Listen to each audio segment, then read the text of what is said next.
One of the questions I get a lot is there a good time and is there a bad time to buy a house? And the answer to that question is yes, there is a good time and there is a bad time. There's really two factors that contribute to whether or not it's a good time or a bad time to buy a home. One is external factors, things that have to do with the market, economic situation, things that are outside of your control. And then the other side is personal factors. These are things that are more inside of your control, certainly more related to your own life, your personal financial situation, goals, stability, just what you have planned. And so starting with the things that are outside of your control, just larger economic factors, the reality is that the real estate market, it moves in cycles. There are times where it's soaring to new heights, like what we've seen over the last 5+ years. And there are other times where it starts to really come down, sometimes to the tune of like 20, even 30%, like what we saw after the global financial crash in 2008. Prices on homes dropped dramatically over the next 3 or 4 years. And as you look at the scale of history and real estate prices throughout the United States, you'll just see this constant movement of up, down, up, down, up, down. And what most economists are going to say, and what's true from the data that we have available to us, is that if you look over 10-year stretches, pretty much no matter what time you buy a home in a 10-year stretch, with the natural appreciation, inflation, cost of living, things going up, you will see that your house is worth more 10 years later than what you paid for it originally. But you could still buy your house at the top of the market and have to wait 10 whole years to rebuild your equity in the home versus buying your home at the absolute bottom of the market and then 10 years later, potentially being up by like, 2.5 times what you had paid for your home, maybe even more. Real estate can be crazy like that. Here's the issue, though, with making the decision on whether or not it's a good time to buy a home based upon economic factors, is that nobody can predict the future. And even though we have these solid cycles that we've seen throughout history, nobody has a crystal ball that can assure you with 100% certainty that if you buy a house today, you're going to have incredible equity 10 years later. That's just not a promise that anyone can make. Now, the probability of that is high, but there's no way to promise that. And the other thing is just that, as I mentioned earlier, what the market does is entirely outside of your control. And pretty much all of the top investors throughout the world nearly unanimously agree that you just can't time the market. There's just really no way to do that and win. And so I wouldn't make the decision on whether or not it's a good time to buy a home based upon what's happening in the market. Set that aside, just knowing that, hey, maybe you get lucky and you caught it at the bottom. Maybe you're buying at the top, but goodness gracious, wouldn't it be terrible if you assume, like so many people did in 2020, that the housing market was at its top and it was going to crash in 21 and 22? And then what did it do? In 21 and 22, you had the most historic rise, the most rapid rise in housing prices that we have seen almost ever. And so who's to say that you could think that now we're at the top of the market for sure here in 2024? Well, you just don't know. Maybe 2025 and 2026, you're going to have some crazy event that causes house prices to soar again. Again, you just can't put all of your eggs in that basket or make your bet on whether or not we're at the top or bottom of the market. So set that aside. And instead, let's focus on the personal factors of whether or not it's a good time to buy a home. It's not a good idea to determine whether or not it's a good time to buy a home based upon major, large-scale economic factors that are outside of your control. It's far better to think about it from a highly personalized perspective of, is it a good time for me to buy a home? And in general, if you're not going to be in a home for more than 3 years, it's probably not a good time for you to buy.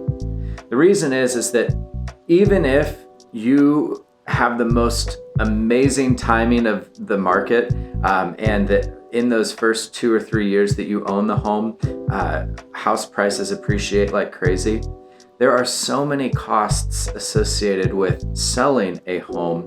It's really hard to recoup those costs that you're going to pay in selling a home.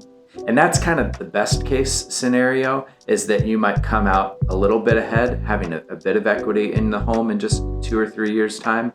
The worst case scenario is that you buy it and then house prices drop and you actually owe more than the house is worth, and the market slows down and it all of a sudden becomes really, really hard to sell. Now, we haven't experienced that in the last 10 years. And so a lot of buyers, especially first-time buyers or people that are looking to move up for the first time from one home to a larger home, they don't really have the category for how much a home can be like an anchor to you if you're not able to sell it or if you owe more than what the house is worth. That can be a really stressful situation. And so if you see a job change, or you're in a serious relationship, or you have family that's on the other side of the country and you want to be closer to them, and any of those things seem to suggest that, hey, in less than 3 years' time, I'm probably going to want to move, well, in that case, it's probably not a good time for you to purchase a home. Other times where it's not a good time to purchase a home is when you can't afford what you really want. There's a small reality here where it's just like, well, none of us can ever afford what we really want. That's the funniest thing, that whether I'm working with somebody who has a budget of $300,000 or $400,000, or whether I was working with a guy who's got a budget of close to $2 million, and it seemed like everything that he loved was closer to 2.5 million. It's just so funny the way that works, that what we gravitate towards is just, for some reason, a little bit out of reach. That surely says something about human nature and just who we are as people. So I understand that there's always going to be a little bit of that sense of that you want more than what you can actually afford. What I'm getting at here, though, is that if because of your lifestyle, your family makeup, you need to have like 4 bedrooms and at least 2,000 square feet in your home, but price-wise, you're limited to 2-bed, 1-bath, 1,000 square foot homes, well, in that case, it's not a good time to buy. And maybe that sounds crazy obvious, but I have talked with a number of folks that just feel so desperate to get into a home, so concerned that they're going to miss out on their opportunity, that they actually end up buying a home that doesn't work for them, a home that they hate. And I don't really care how good of a deal the home is. A home ought to be a place that you love. It ought to be a place that you enjoy coming home to at the end of each and every day, a place where you can really feel comfortable and relaxed and that is serving your lifestyle.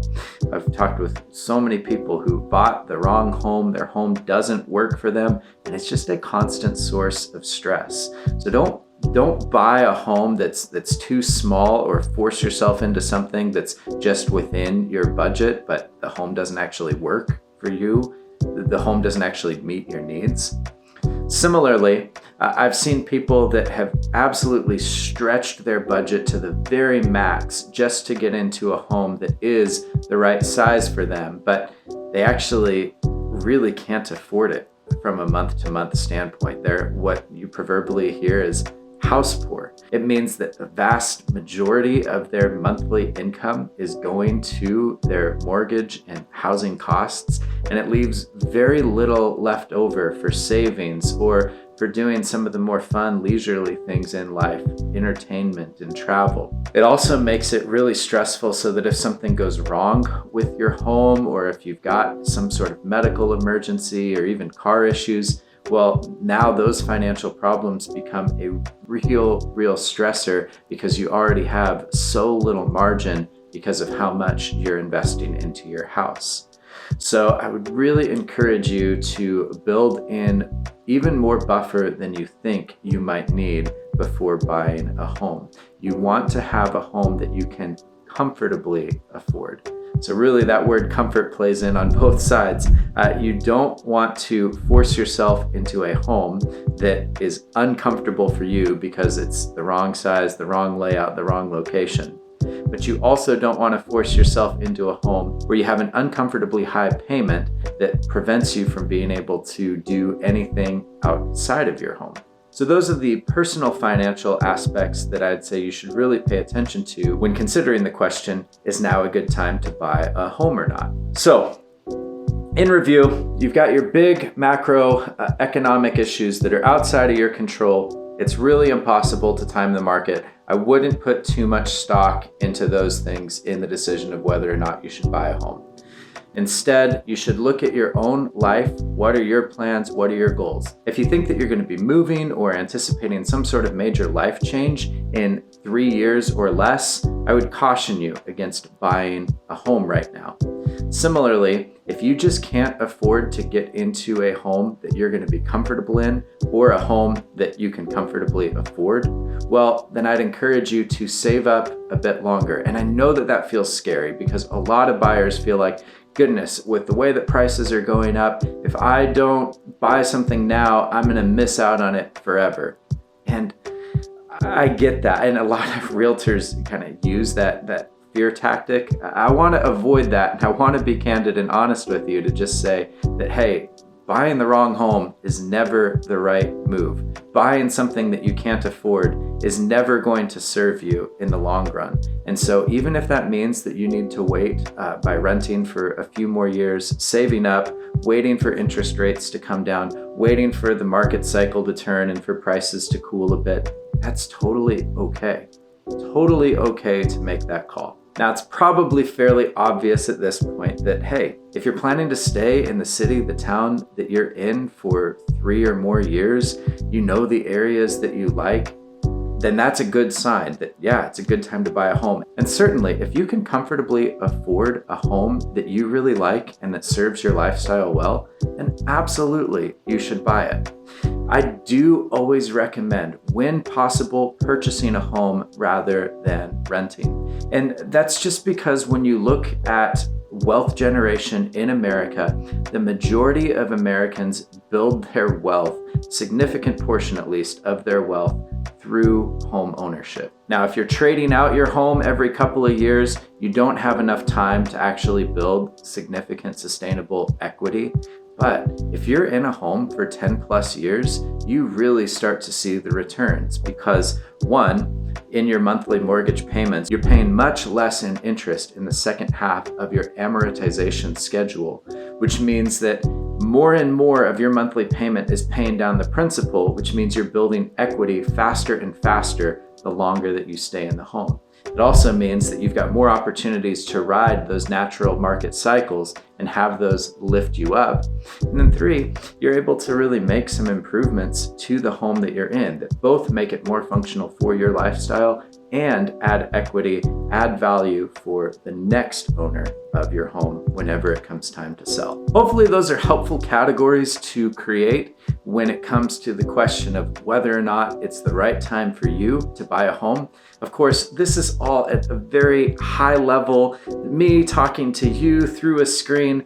Far better for us to actually have a real conversation where we can talk about your unique situation, because maybe you've got nuance that you would add to these questions where it doesn't just quite fit into my linear grid of, are you going to be there for 3 years or less, and can you comfortably afford it? I realize that there can be a lot more gray area than that. So if you want to talk more about your situation and whether or not home ownership is the right next step for you, hey, I would love to do that. And you can set up a meeting with me using the link in the description below. We'll dive into your situation, and if there's ways that I can serve you in the home ownership process, that's what I absolutely love to do. So I look forward to connecting with you there. If you'd rather not connect with me one-on-one, but you still have questions, hey, that's exactly what the comment section down below is for. So do leave me a comment. Let me know what you think. What am I missing? What further questions do you have? And then the last thing that I'll say is, if you found value in this video, please do leave it a like, subscribe to the channel. That really helps me know that this is a worthwhile use of my time to give you content like this, and it helps me help others, because the more you like, the more YouTube sends people this way. All right, y'all. We'll be back soon with another video. Thanks.